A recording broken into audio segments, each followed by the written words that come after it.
A primeira coisa que você não deve ensinar para o teu aluno na primeira aula, né, que você não deve fazer com ele na primeira aula, é passar ele nos 4 aparelhos. Toda vez que você passa o seu aluno nos 4 aparelhos, você está mais trabalhando como uma guia turística dentro do seu estúdio do que gerando transformação para ele.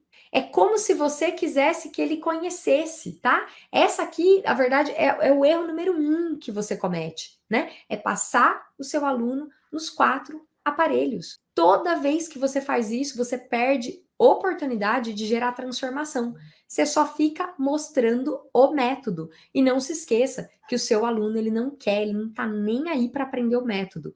O interesse dele é ser transformado nessa aula. Agora eu vou te fazer uma pergunta e você vai me responder com honestidade. Você acha, de verdade, que esse aluno, na primeira aula, quando você fica pingando com ele de aparelho em aparelho, você acha que ele tem condições de assimilar tudo aquilo que está acontecendo? Você acha que ele tem condições de ter uma experiência positiva, proveitosa no aparelho? Você acha que ele tem condições de sentir no corpo dele o efeito daquele exercício? Não dá nem tempo. Quando você passa nos 4 aparelhos, ainda existe um outro agravante. Pode ser que a Dona Maria não tenha a menor condição física de ir para o Barrel numa primeira aula, mas você insiste em passar a Dona Maria nos 4 aparelhos, achando que ela tá ali para conhecer o Pilates. Você não é um divulgador do Pilates. Você não é um divulgador do Pilates. Você é um fisioterapeuta ou um educador físico que fez um juramento de gerar transformação na vida das pessoas, de cuidar da qualidade de vida delas, de promover saúde. E quando você fica pingando com o teu aluno nos 4 aparelhos, a última coisa que você está fazendo é promover saúde. Você está promovendo quem? O Pilates.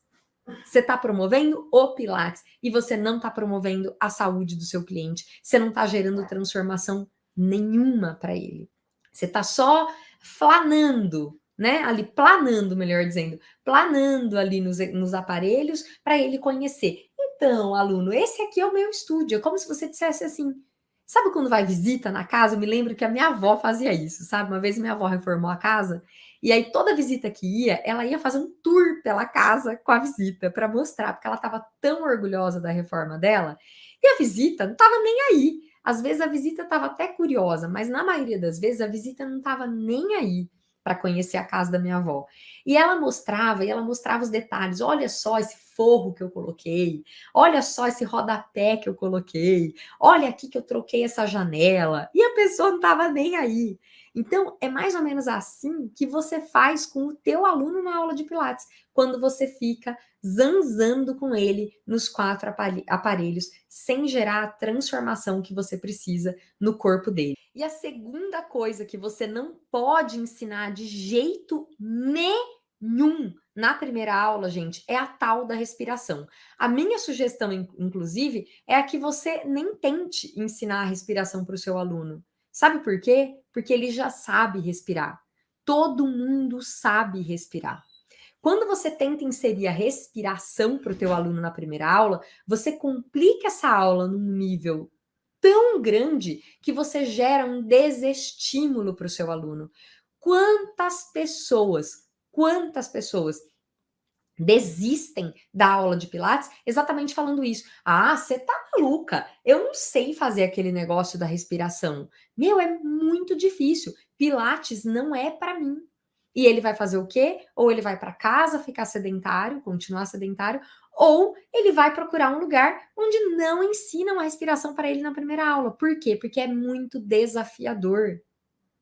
O que acontece com essa questão da respiração é que ao longo do tempo, ele melhora o padrão respiratório dele nos exercícios.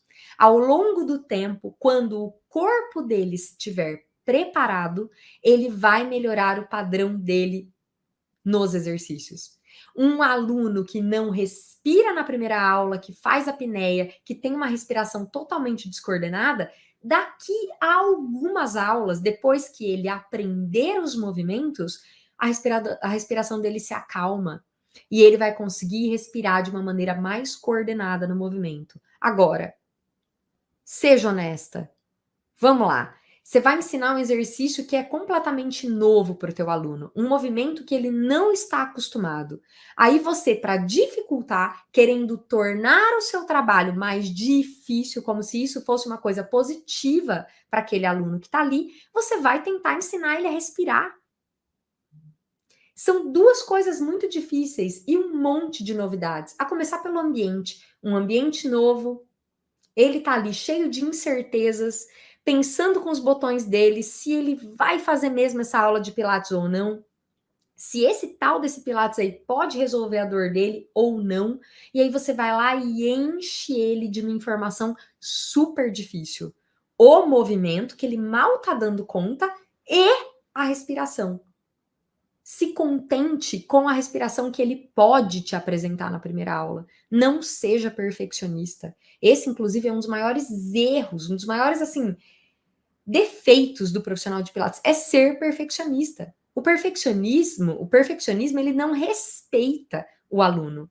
Se você é perfeccionista e você acha que essa é uma qualidade, cuidado.